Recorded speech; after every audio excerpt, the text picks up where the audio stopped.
जिसने सरकार बनने के पहले देश की नीति क्या होना चाहिए ये राइटिंग में डिक्लेयर किया। देश की बाकी पार्टीज मैनिफेस्टो निकालती है, घोषणा पत्र निकालती है, लेकिन अंबेडकराइट पार्टी ऑफ इंडिया ये देश की एकमात्र ऐसी पार्टी है जिसने भारत के संविधान के तहत, मानव अधिकारों के तहत और बाबा साहब अंबेडकर की नीतियां, जिन्हें हम अंबेडकरिज्म कहते हैं, अंबेडकरिज्म की नीतियों के तहत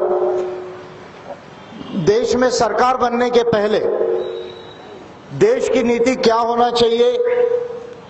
केंद्रीय सरकार की क्या नीति होनी चाहिए, राज्य सरकारों की क्या नीति होनी चाहिए और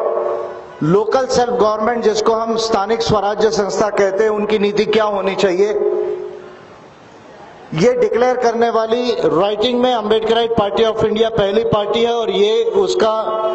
रिटन डॉक्यूमेंट है जो भारत के इतिहास में नहीं तो मैं समझता हूं कि दुनिया के इतिहास में अब तक का लोगों को कमिट किया हुआ सबसे अच्छा पॉलिसी का डॉक्यूमेंट है। इसको उठाकर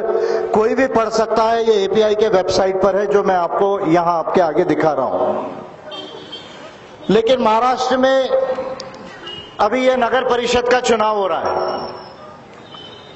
इसके बाद जिला परिषद के चुनाव होंगे और म्युनिसिपल कॉरपोरेशन के जो है वो भी चुनाव होने वाले हैं। अंबेडकराइट पार्टी ऑफ इंडिया के जो कैंडिडेट्स हैं जो यहां लड़ रहे हैं, उन लोगों को आपको क्यों वोट करना चाहिए, मैं समझता हूं इसको मुझे आप लोगों को बताने की ज्यादा जरूरत है। वैसे कई पार्टीज है देश में जो अपना इलेक्शन लड़वाती है और कैंडिडेट्स को जो है वो खड़े करती है और हर पार्टी को अपनी बात बोलने का अधिकार है, लेकिन भारत के संविधान लागू होने के 1950 में 26 जनवरी को जो भारत का संविधान लागू हुआ और उसके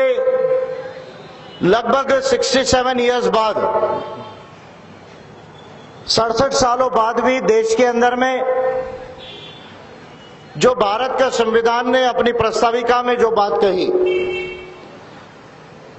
समता, स्वतंत्रता, बंधुता, न्याय, justice, liberty, equality and fraternity, ये जो समता, स्वतंत्रता, बंधुता, न्याय की बात जो बाबा साहब अंबेडकर ने